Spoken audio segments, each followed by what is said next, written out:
This is Jazz Casual. I'm Ralph Gleason. You've been listening to the music of the Dave Brubeck Quartet with Paul Desmond on the alto saxophone, Eugene Wright on bass, and Joe Morello drums, and Dave Brubeck on piano. About 10 years ago, Dave Brubeck, then an up-and-coming young musician, wrote an article in Downbeat magazine in which he discussed the future of jazz and said many of the things that he thought we might expect in the ensuing decade from jazz music. And we have him on the program now, and I hope that we're going to be able to find out. Dave, good to see you. Hi, Ralph. We were just talking about the article that you did in Downbeat about 10 years ago, in which you discussed the future of jazz music. Has it worked out like you thought it would? Well, it's coming along very well. I think the two things I stressed at that time are the two things that I would stress today, and the two things I've worked the hardest on in the ensuing 10 years. What are they? Well, I brought up polytonality, that I thought we should be using more adventurous harmonic changes, and one good way to do that in jazz, which offered the musician much liberty without breaking the fundamental rules of jazz, was to keep the basic chord progressions of any standard tune. Say a pianist would play in this key in one hand, but in this hand play in a new key, a different key, and he'd be getting all his altered chords that way. And yet he wouldn't be throwing his bass player, because this is the hand that the bass player is going to work with, wouldn't be throwing the other musicians too much, and yet he could become very adventurous.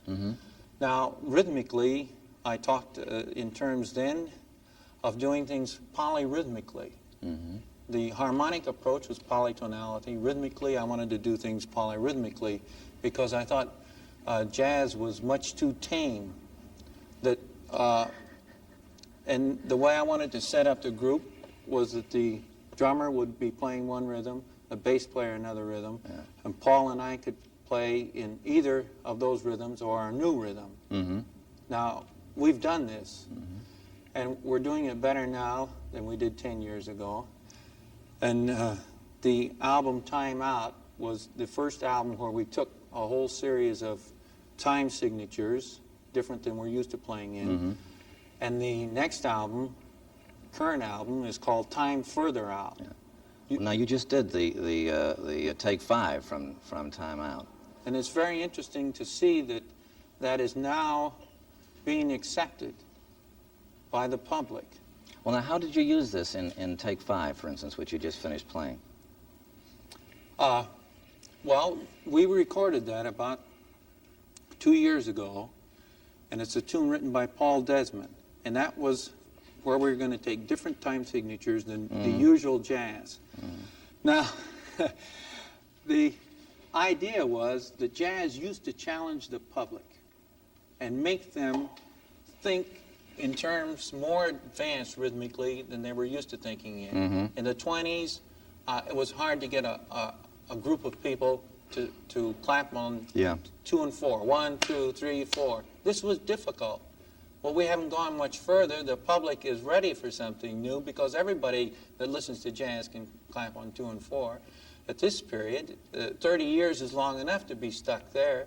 So it's time that the jazz musicians take up their original role of leading the public into more adventurous rhythms. And you think this is what is now going to take place? Well, the Take 5 is proof of it. After all, the kids are tired of rock and roll, too. And yet they can dance in 5/4 time. Well, now, are you doing this in any other way with other numbers that you've written and that you're recording and playing? We have, we're the only group that I know of. We can play an entire concert and not play in 4/4 or even in 3/4. And most jazz is played in 4/4 time. Most jazz is, and more and more they're getting to be jazz waltzes. But we have 4 things in 5/4 time, and things like the blue Rondo A La Turk using 9/8, a thing called unsquare dance that's in 7/4 time, and there's another thing in 7/4 that's very difficult to play in. 3 to get ready and 4 to go was the idea, using 2 bars of 3/4 followed by 2 bars of 4/4. Now, many groups do these things, and they play the first chorus that way, and then they go cop into 4/4, out. Then they go into 4/4. In our group, if we set up this pattern, we're going to stay in the difficult time signature throughout and improvise. Just like you heard Paul just now, he was in 5/4 time. He can probably play in 5/4 better than any musician in the world, maybe as a horn man, and Morello's got it sewed up as a drummer. Well, now, can you show us some of these different rhythmic things that you're going to do? Yes. The tunes, what tunes would you play for us now? I'll do a thing called A Raggy Waltz. Yeah.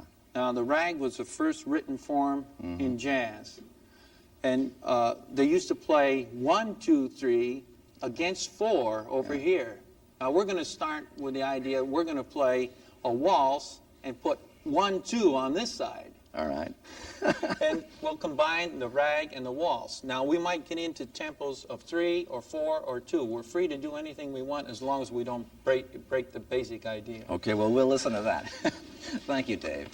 This is going to be Raggy Waltz, the Dave Brubeck Quartet, and I urge you all to listen and watch closely and see if some of the things that Dave just described to us turn up in this tune as the Dave Brubeck Quartet plays it.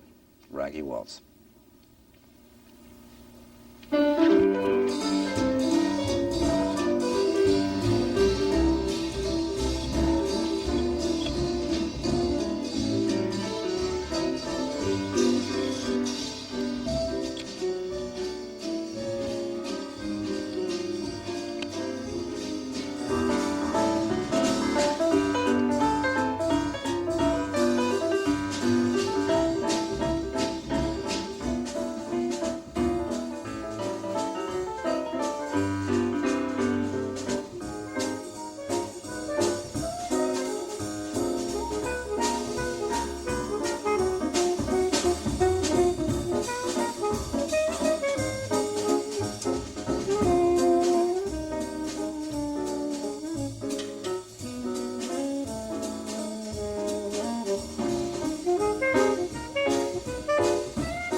Yeah.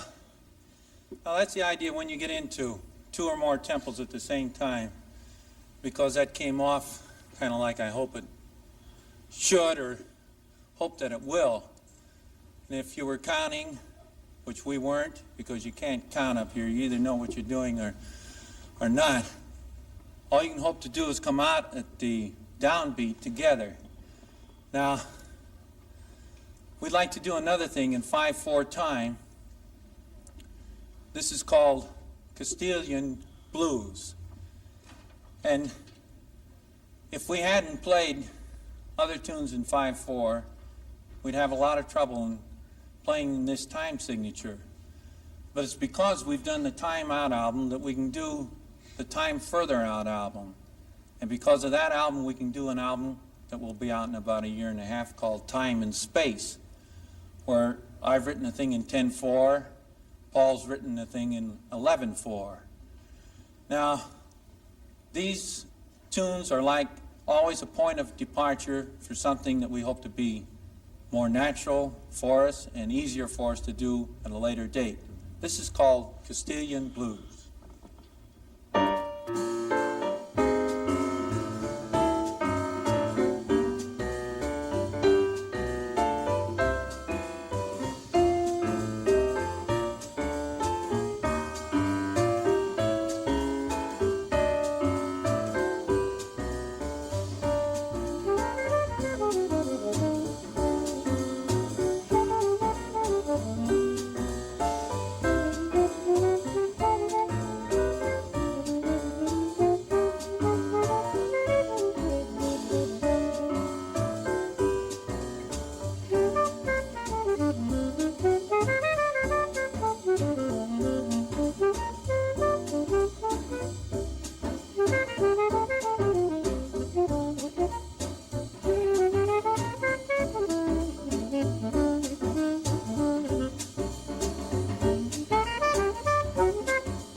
you can hear another tune in 5/4. We have 3 more that we do simply because we wanted to get away from the 4/4 that jazz is usually played in.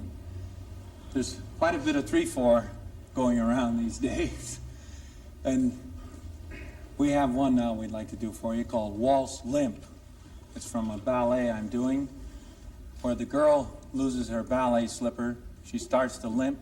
The corps de ballet follows her around, limping. They create a new dance.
Now, we used a 9/8 time that I would like to demonstrate a bit because it's quite different than most jazz. You count it 1 2 1 2 1 2 1 2 3, which totals 9. It's a Turkish rhythm that most of the people in Turkey have no more trouble with than we have with rock and roll here. It's called Blue Rondo A La Turk.